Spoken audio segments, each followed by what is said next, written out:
एक गांव में औरतों की चोटी काटने की घटना होने लगी थी। जैसे ही रात होती, एक चुड़ैल अपने हाथ में खंजर लेकर आती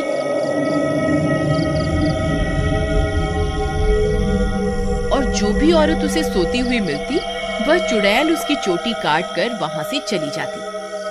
किसी को ये समझ नहीं आ रहा था कि ऐसा क्यों हो रहा है।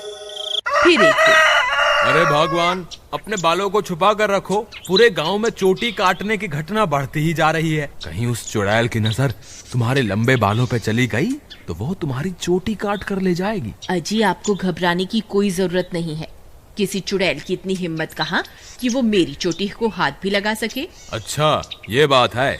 जैसी तुम्हारी मर्जी। मेरा काम था तुम्हें होशियार करना। अगर चोटी कट गई तो फिर मेरे पास रोते हुए मत आना। इतना बोलकर भीमा वहां से चला जाता है। फिर रात होने पर वह चोटी काटने वाली चुड़ैल फिर से गांव में आती है। वह अपने शिकार को इधर उधर ढूंढ रही होती है। तभी उसे एक घर की खिड़की से एक औरत सोती हुई दिखाई देती है। वह चुड़ैल उस घर में घुस जाती है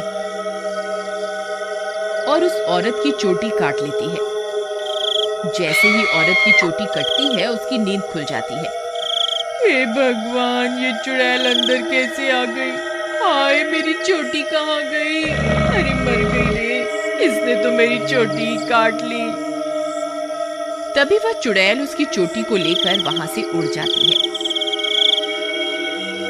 तभी वह औरत उसका पीछा करती है, लेकिन वह चुड़ैल अंधेरे में कहीं गायब हो जाती है। तभी उसका पति भी उसके पीछे पीछे वहां आ जाता है। क्या हुआ मीना, तुम अचानक इतनी रात को यहाँ क्यों भाग कर आ गई? देखिए ना, इस चुड़ैल ने मेरी चोटी ही काट दी और न जाने अंधेरे में कहाँ गायब हो गई है। हे भगवान, ये क्या हो गया? तुम तो ठीक हो ना?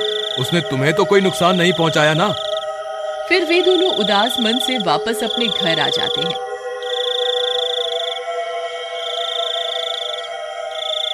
अगले दिन सुबह होने पर मीना की चोटी कटने की बात पूरे गांव में फैल जाती है।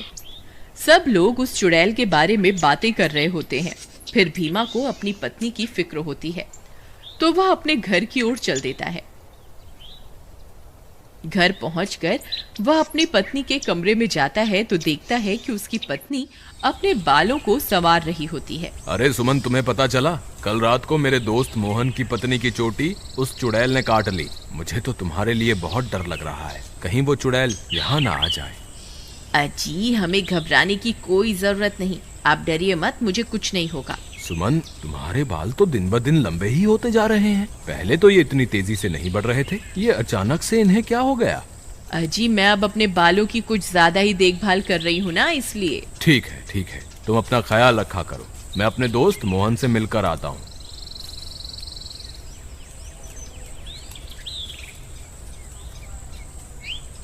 अरे भाई मोहन, तुम कैसे हो? भाभी के बारे में पता चला, सुनकर बहुत दुख हुआ। क्या बताऊं भीमा भाई, जब से मीना की चोटी कटी है उसका तो रो रो कर बुरा हाल है। और बताओ, सुषमा भाभी तो ठीक है ना?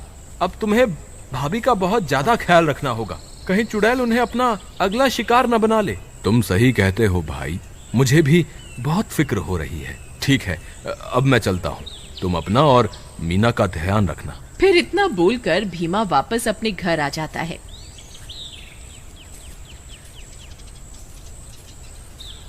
रात होने पर भीमा सो रहा होता है। अचानक उसे चीख सुनाई देती है। उसकी नींद खुल जाती है। वह इधर उधर देखने लगता है। सुमन कमरे में नहीं होती। वह बहुत डर जाता है। सुमन, कहाँ हो तुम? सुमन, कहाँ हो तुम? अरे, मैं तो लुट गई, बर्बाद हो गई। ये चुड़ैल तो मेरी चोटी काट कर ले गई। हाय, मैं तो लुट गई। अरे, ये किसकी आवाज है? लगता है चुड़ैल ने फिर से किसी औरत पर हमला कर दिया है। मुझे बाहर जाकर देखना होगा। फिर वह भागकर बाहर जाता है और देखता है कि बाहर कुछ गांव वाले खड़े होते हैं। वह उनके पास जाता है। क्या हुआ भाई? ये चीख पुकार कैसी थी? क्या हुआ? सब ठीक तो है ना? नहीं भाई, अभी अभी चुड़ैल इस बेचारी की चोटी काटकर अंधेरे में गायब हो गई। हे भगवान, सुमन तुम कहाँ हो? मुझे वापस घर जाना चाहिए। फिर वह वापस अपने घर की ओर दौड़ पड़ता है। जब वो घर पहुंचता है तो देखता है कि सुमन अपने बालों को सहला रही होती है। वह उसे देखकर हैरान हो जाता है। सुमन, तुम कहाँ चली गई थी? तुम्हें पता है अभी चुड़ैल ने फिर से किसी की चोटी काट ली। क्या तुम्हें बिल्कुल भी डर नहीं लग रहा? सुमन उसकी बातों को अनसुना कर देती है और खुशी खुशी अपने बालों को सहलाती रहती है। सुमन के बाल अब और भी लंबे हो चुके होते हैं। ये क्या सुमन, तुम्हारे बाल तो एक दिन में ही इतने लंबे हो गए, ये कैसे हो सकता है? भीमा सुमन के बाल देखकर घबरा जाता है। उसे समझ नहीं आता कि आखिर ये सब चल क्या रहा है। फिर अगले दिन सुमन के बालों की लंबाई की चर्चा पूरे गांव में फैल जाती है। सब लोग उसके बालों के बारे में बातें कर रहे होते हैं। अरे भाई, जब जब चुड़ैल किसी की चोटी काटती है तब तब भीमा की पत्नी के बालों की लंबाई बढ़ जाती है। मुझे तो लगता है भीमा की पत्नी ही चोटी काटने वाली चुड़ैल है। भीमा उन सारे गांव वालों की बातें सुन रहा होता है। उसे कुछ समझ नहीं आता कि वह अब क्या करे। फिर वह अपने दोस्त मोहन के पास मदद मांगने जाता है।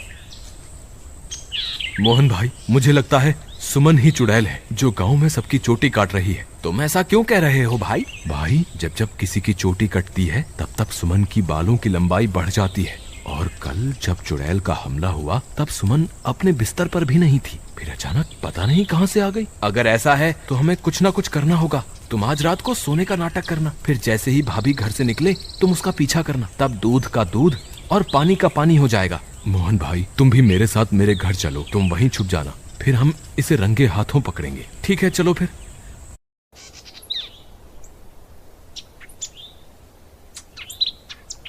फिर वे दोनों भीमा के घर आ जाते हैं और मोहन अलमारी के पीछे छुप जाता है। रात होने पर भीमा सोने का नाटक करता है।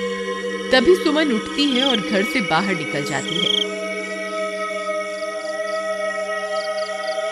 भीमा भाई उठो, देखो भाभी घर से बाहर निकल गई है।